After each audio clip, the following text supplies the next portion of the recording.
In 1960-61, the art director of an advertising agency who handled United Aircraft saw my egg poster and recommended me to United Aircraft to handle their new identity program. That job came with a fee that was the biggest fee that at the time a young fledgling design office had gotten. I promptly got rid of my Studebaker and bought a Jaguar.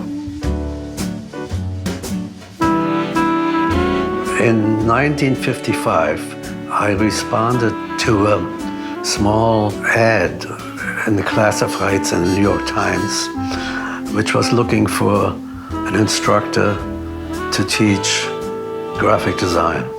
There was no clue as to who had placed that ad, but there was a phone number. It turned out to be the Cartoonist and Illustrator School. They were looking to expand beyond cartooning and illustrating.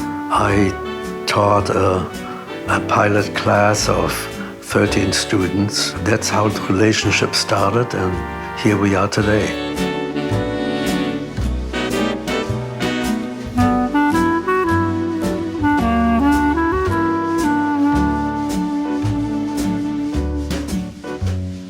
The subway posters have a big advantage over posters, let's say, on a highway, in that you have a captive audience there. People who are waiting for their train will read anything. And if they don't finish the message, probably the next day they stand at the same spot, more or less, and have another chance of finishing the message. So that subway posters can have much longer text and copy than posters on a highway.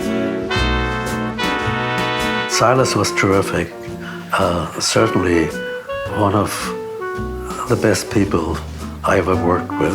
Unlike an art director at an agency who has a specific idea, Silas was very open to almost anything. At one point he said, you know, I invented the school because I really was the first instructor to teach graphic design, and he's always sort of remembered that and been very loyal there. The ear poster was really the first poster for the newly coined School of Visual Arts, and employed a technique which I call the human element implied.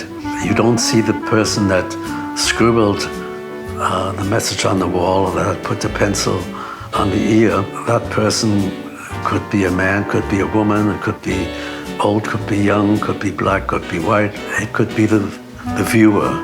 And that's a technique that is very valuable when you're trying to reach a broad and varied audience. I like using a brush and paint. That's really the basis of what we were all about. It's just, I'm very fond of that sort of approach to creating images. There's a spontaneity about it that I like, and I like the chance versus control. I mean, for instance, the flower, I did that quickly. I could go back and maybe touch something up, but I didn't. I like what there is. If there's a little mistake in it, you accept it.